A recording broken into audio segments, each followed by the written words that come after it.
شاہ لطیف نے اس بارے میں کیا خوب کہا ہے کہ آئم آریہ جام ورمن مجھاواس۔ شاہ لطیف نے اپنے رسالوں کے ہر داستان میں کہانی کے محل وقوع، جغرافیہ، زبان، سماجی، ثقافتی اور معاشرتی پہلوؤں کو جس انداز سے بیان کیا ہے وہ ایسے لگ رہا ہے کہ وہ اس خطے کے کثیر الجہتی پہلوؤں کا ماہر اور وہاں کے مٹی کی خمیر سے اٹھا ہوا فرد ہے۔ جب ہم سسی کنو سے جڑے 5 سروں کا مطالعہ کرتے ہیں تو ان میں بلوچی اور بلوچستان کے زبان کے رنگ بن موسم کے بہار کی طرح منڈلاتے نظر آتے ہیں۔ سر دیسی کے ایک باب میں بلوچی زبان کے الفاظ، محاورے ساون کی جھڑی کی مانند برستے دکھائی دیتے ہیں۔ ان اشعار میں شاہ لطیف کہیں ہوت بلوچ کو آواز دیتے، کہیں آری جام کو کے نقش پا پکڑتے، کہیں جتوں کے مشکل گزارتے، کہیں بلوچی میں گفتار کا تذکرہ کرتے، کہیں پہاڑ کی چوٹیوں پر واقع کرتے، کہیں جوگی بن کر صحرا نوطی کرتے، کہیں بیابانوں میں جنگلی حیات سے بات چیت کرتے، کہیں کیچیوں کو پوستے اور کہیں اپنے محبوب دوستین ہوت یعنی کہ ہوت پنر کو مختلف خطبات القابات سے نوازتے ہوئے بلوچی زبان کے جوہر دکھائے گئے۔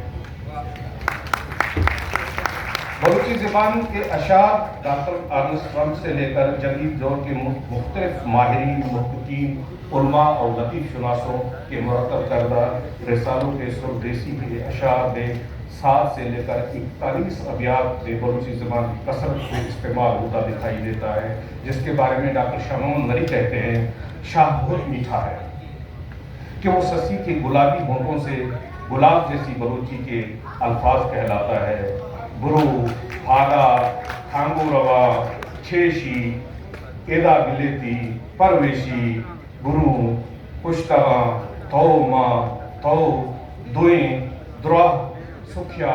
دراہاں، روش مروشی، مناگوشی، مولدی، تھو گوش، منی گوش، مروچی جبل روا،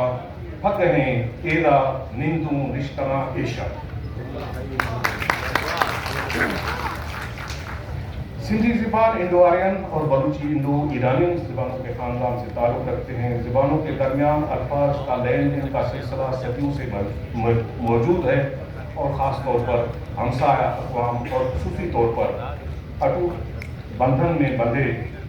بلوچی اور سندھی زبان کے ایک دوسرے پر واضح طور پر الفاظات، جملوں اور اصطلاحات کا لین دین ہوتا ہے۔ مشرقی بلوچستان کے بلوچوں کے دونوں زبانوں یعنی کہ بلوچی اور براہوی زبان پر سندھی کے اثرات کے بارے میں ڈاکٹر عبدالرزاق صابر صاحب کہتے ہیں کہ سندھی زبان نے وسطی بلوچستان کے براہوی اور مشرقی بلوچی کے سلیمانی لہجوں کو خاص طور پر متاثر کیا ہے۔ شاہ لطیف کی شاعری کو میں استعمال کیے گئے بلوچی الفاظ، جملے، اصطلاحات سے پتہ چلتا ہے کہ اس میں بلوچی زبان کا مشرقی لہجہ استعمال ہوا ہے، جس کی تصدیق گل حسن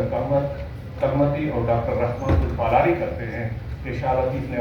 اپنے کلام میں زیادہ تر بلوچی زبان کا سلیمانی لہجہ استعمال کیا ہے، جس سے ثابت ہوتا ہے کہ شاہ لطیف کو بلوچی زبان پر عبور حاصل تھا۔ اس لیے محققین کہتے ہیں کہ شاہ لطیف نے عربی کے بعد دوسری زبان بلوچی کو اپنے رسالوں میں جگہ دیا ہے۔ لیکن ہوا کیا ہے کہ جو رسالوں مرتب کرنے والے تھے ان کو بلوچی زبان سے واقفیت نہیں، تو انہوں نے مرتب کرتے ہوئے الفاظ، ان کے معنی اور اصطلاحات اور ان کے معنی نہ صرف غلط لکھے بلکہ ان کے معنی بھی غلط کیے، جس کے بارے میں